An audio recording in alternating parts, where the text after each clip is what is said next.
Once upon a time, in a bright and cheerful land called Sunny Meadow, lived a little bunny named Pip. Pip was a curious and energetic bunny, but he had one tiny problem.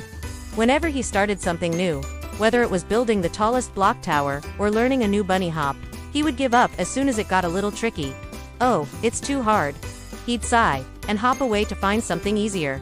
One sunny morning, Pip saw something amazing. High up on Breezy Hill, the wisest owl in the meadow, Professor Hoot, was flying a magnificent kite. It wasn't just any kite. It was shaped like a giant, colorful dragon, and it danced and swirled in the sky like a real magical creature. Pip's eyes widened with excitement. "Wow, I want to fly a kite just like that," he exclaimed. He hopped over to his little burrow and found some sticks, paper, and string.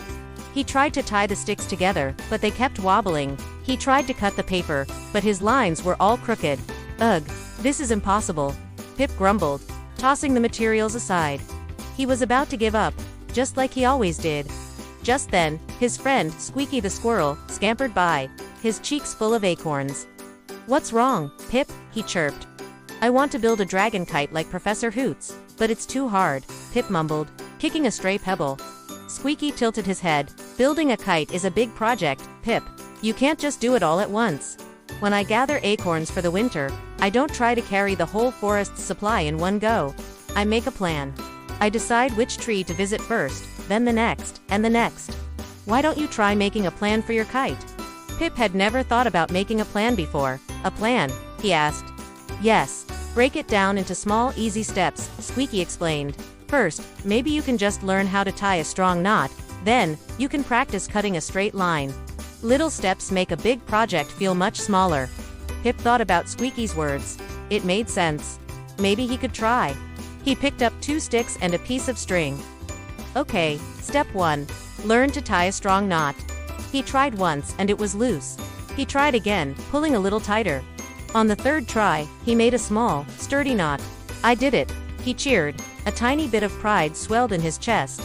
Next, he took the scissors and a scrap of paper. Step 2. Cut a straight line. He went slowly, his little paws carefully guiding the scissors.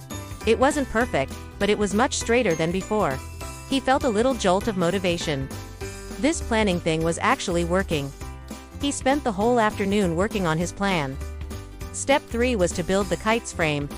Step 4 was to cut out the sail. Step 5 was to decorate it. Each time he completed a small step, he felt more and more excited. He wasn't thinking about how hard the whole project was. He was just focused on the one little task in front of him. But then, he hit another snag. He had built the frame and cut the paper, but he didn't know how to attach the paper to the frame so it would be strong enough to fly. He tried taping it, but the paper ripped. He tried gluing it, but it was messy and didn't hold. "Oh no," he sighed, feeling that old urge to give up creeping back in. Before he could hop away, he remembered something else, Squeaky said. He wasn't alone in Sunny Meadow. He decided to ask for help. He bravely hopped all the way up Breezy Hill to where Professor Hoot was reeling in his beautiful dragon kite. "Excuse me, Professor Hoot," Pip said shyly. The wise old owl turned, his large eyes blinking kindly. "Well, hello there, little Pip. What can I do for you?" Pip showed him his wobbly kite frame and the ripped paper. "I'm trying to build my own kite, but I'm stuck. I don't know how to attach the sail properly." Professor Hoot smiled warmly. "Ah, a common challenge for a first-time kite builder. Asking for help is one of the wisest things a person can do. It shows you are ready to learn. Let me show you a special trick." Professor Hoot showed Pip how to fold the edges of the paper over the string that ran along the frame, creating a strong and secure pocket. It was a simple trick, but one Pip never would have figured out on his own. He was learning. "Thank you, Professor Hoot." "Thank you so much," Pip said gratefully. "You are most welcome, Pip," the owl hooted. "Remember, every expert was once a beginner. The journey of learning is filled with many small steps and the courage to ask for directions along the way." Feeling re-energized, Pip hopped back to his workstation. He carefully attached the sail just as the professor had shown him. Then, he decorated his kite with berry juice, making red and blue swirls all over it. It didn't look exactly like Professor Hoot's grand dragon, but it was his, and he had made it himself. He attached the long string, his heart thumping with anticipation. But as he looked at his finished kite, he saw Lily, a little field mouse, watching him from afar. She looked a bit sad. Pip remembered how frustrated he had felt, and how good it felt when Squeaky and Professor Hoot helped him.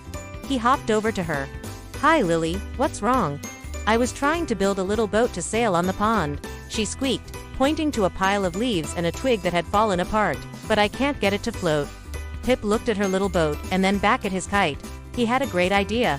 "You know," he said, puffing out his chest just a little, "sometimes big projects are easier if you have a plan. And it always helps to have a friend." Pip sat down with Lily. He helped her choose a stronger, wider leaf for the base. He showed her how to poke a hole in the middle for the twig mast without tearing the leaf. A trick he figured out while making his kite. Together, they worked on her little boat. They tried different leaves for the sail until they found one that caught the breeze just right. Soon, they had a tiny, perfect leaf boat. They took it to the edge of the pond and gently placed it on the water. A little gust of wind caught the sail, and the boat glided gracefully across the sparkling surface. Lily clapped her tiny paws with delight. "Thank you, Pip. You're the best boat builder ever." Pip felt a warmth spread through his chest that was even better than the pride he felt building his kite. Helping Lily felt wonderful. Now it was time. Pip and Lily went to an open field, Pip holding his kite and Lily holding the string. A nice breeze was blowing. "Ready?" Pip shouted. "Ready." Lily squeaked back. Pip ran as fast as his bunny legs could carry him, and Lily let out the string. The kite wobbled, dipped, and then, it caught the wind. It climbed higher and higher into the sky, its red and blue swirls dancing against the clouds. It wasn't the biggest or fanciest kite in the sky, but to Pip, it was the most beautiful kite in the world. He hadn't given up. He had made a plan. He had learned from his mistakes. He had asked for help, and he had even helped a friend. From that day on, Pip wasn't a bunny who gave up. He knew that with a little motivation, a good plan, and the help of his friends, he could do anything he set his mind to. And he learned that the greatest joy of all came not just from achieving his own goals, but from helping others reach for the sky, too. Thanks for watching our story today. If you liked hanging out with Pip and his friends, don't forget to hit the like button and subscribe for more fun adventures. See you next time.